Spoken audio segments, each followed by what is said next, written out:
Hello students, आज हम पढ़ने जा रहे हैं कक्षा 8 की पाठ्यपुस्तक भारत की खोज, जिसका प्रथम अध्याय है अहमदनगर का किला।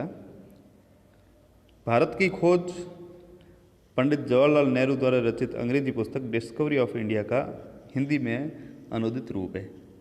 पंडित नेहरू का जन्म 14 नवंबर 1890 में इलाहाबाद में हुआ था।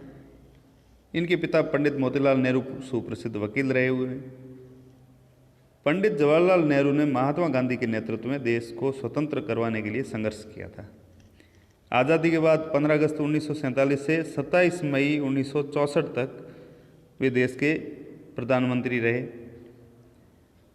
भारत की खोज पुस्तक में उन्होंने स्वतंत्रता आंदोलन के समय अहमदनगर जेल में रहकर सन 1944 में लिखा जाना प्रारंभ किया था। इसमें उन्होंने प्राचीन भारत की सभ्यता, संस्कृति और साहित्य का उल्लेख करते हुए भारत के स्वाधीनता आंदोलन में गांधी जी तथा अन्य स्वतंत्रता सेनानियों के साथ साथ भारत के युवाओं, किसानों, मजदूरों, बुद्धिजीवियों, उद्योगपतियों आदि के योगदान की चर्चा की है। तो प्रस्तुत है पाठ अहमदनगर का किला। इस पुस्तक को लिखने में नेहरू जी को 5 माह का समय लगा। ये उनकी 9वीं जेल यात्रा थी। अहमदनगर के किले में उनको ठहराया गया था। इस जेल में आए हुए उन्हें 20 महीनों से भी अधिक समय हो गया था और यहाँ आने पर उनका स्वागत शुक्ल पक्ष के दूज के चांद ने किया। वे अपने कारावास के दिनों को हर बार नए चांद के उगने से गिनते थे। इस प्रकार चांद उनके जीवन का स्थायी साथी बन गया और उन्हें याद दिलाता था कि अंधेरे के बाद उजाला होता है, क्योंकि जैसे जैसे चांद बढ़ता है, पूर्णमासी आती है, पूर्ण रोशनी फैल जाती है, लेकिन उसके बाद में वापस घटते घटते अमावस्या की तरफ अग्रसर होता है तो अंधेरी रात हो जाती है। इस तरह से जीवन में भी चंद्रमा की तरह अंधेरा और उजाला अर्थात सुख और दुख दोनों चीज़ें आती रहती है। तो हमें घबराने की आवश्यकता नहीं है, उनका मुकाबला करना चाहिए। अतीत का भार में उन्होंने लिखा है कि अहमदनगर किले में जब वो आए तो उन्होंने वहाँ पर बागवानी करना शुरू कर दिया। घंटों तपती धूप में क्यारियाँ बनाते रहते थे। ये एक ऐतिहासिक स्थान है, इसलिए यहाँ की मिट्टी पथरीली तथा पुराने मलबे से भरी हुई थी।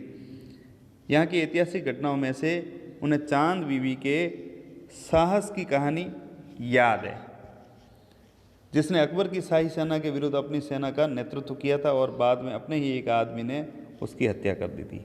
चांद बीबी, जिन्हें चांद खातून या चांद सुल्ताना के नाम से भी जाना जाता है, एक भारतीय मुस्लिम महिला योद्धा थी। बीजापुर और अहमदनगर के संरक्षक के रूप में इन्होंने काम किया था और अकबर की जो शाही मुगल सेना थी उससे अपने राज्य की रक्षा की थी।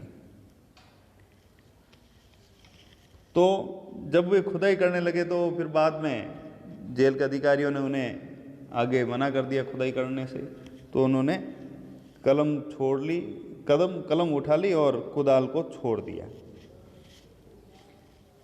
इसके बाद में अतीत का दबाव, उनका मानना था कि जिन लोगों की सभ्यताएं बहुत पुरानी होती है उन्हें भला या बुरा दोनों प्रकार का दबाव अभिभूत करता है। तो उनके मन में भी अपनी विरासत को लेकर कई प्रश्न थे। मेरी विरासत क्या है?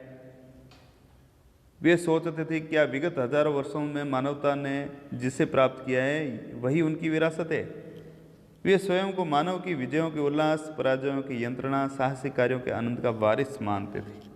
यानी वो ये भी जानना चाहते थे कि मैं किन बातों का उत्तराधिकारी हूँ, वारिस हूँ। वे भारतवासियों की विरासत में एक विशेष बात देखते हैं और इसी के संबंध में लिखना चाहते हैं। तो इस तरह से आपका जो अध्याय है वो समाप्त होता है। मेरा YouTube चैनल संकल्प विद SP सिंह, इसको लाइक, शेयर एंड सब्सक्राइब ज़रूर करें। धन्यवाद।